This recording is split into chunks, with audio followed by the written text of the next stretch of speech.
You're like the guy on Talladega, my hands. And we're back. I caught him with his hands on his face. Fly Navarro, Fly Zone Fishing. I'm here with Brian from Shimano. Brian. Yeah, man. Guides on your rods. There's a lot of different guides, but they're there for a reason. Absolutely. And they're designed for a reason. So let's explain to everybody what these guides are about. Sure. Let's start here with a what I would call a nice freshwater bait casting rod.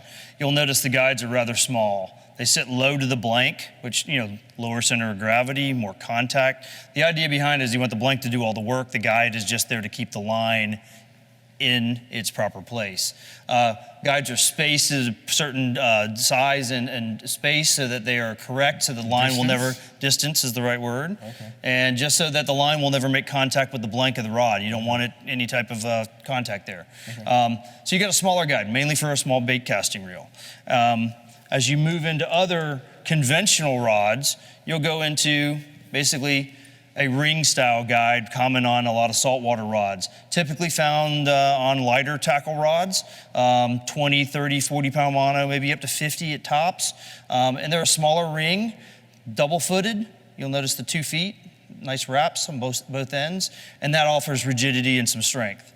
As we go into... Yes, I was gonna duck for that rod. I got you, I got you covered.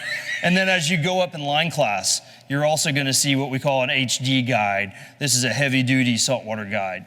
Once again, an inserted ring, nice heavy duty frame, double footed, super strong. It's gonna really do the job for that heavier line class all the time. So you're ducking, I'm going under. There you go. And then when you get into spinning rods, of course, the reel hangs below the rod itself. So you don't have those problems with contact with the line with the blank. But the line is going to come off in a spiral off that spinning reel. So what you want to do is you want to funnel it down. So the first guide is going to be a little larger, second guide a little smaller, a little smaller, a little smaller, all the way to the tip of the rod. And the key is you want to take that line and literally make it a smaller hoop as it's going out of the rod. So when you're cast, you're going to get maximum castability and maximum accuracy as well. Now, you were discussing with me, or you were telling me about the rod tips. Yep. So a lot of times in a saltwater application, you're going to fish maybe a 10, 15, 20 pound braided line. You're also going to tie in typically a knot to a fluorocarbon leader. You notice on the smaller freshwater guides, that is going to be restrictive for that knot. It's not necessarily going to pass through. This is a saltwater spinning rod, so we've made the tip size much larger to allow that knot to pass through easily without any trouble. So. There you have it, guys. Thanks for all the different things. Oh, go for it, finish it. And thanks for joining us. There you go, guys. You're on the Fly Zone. Bam.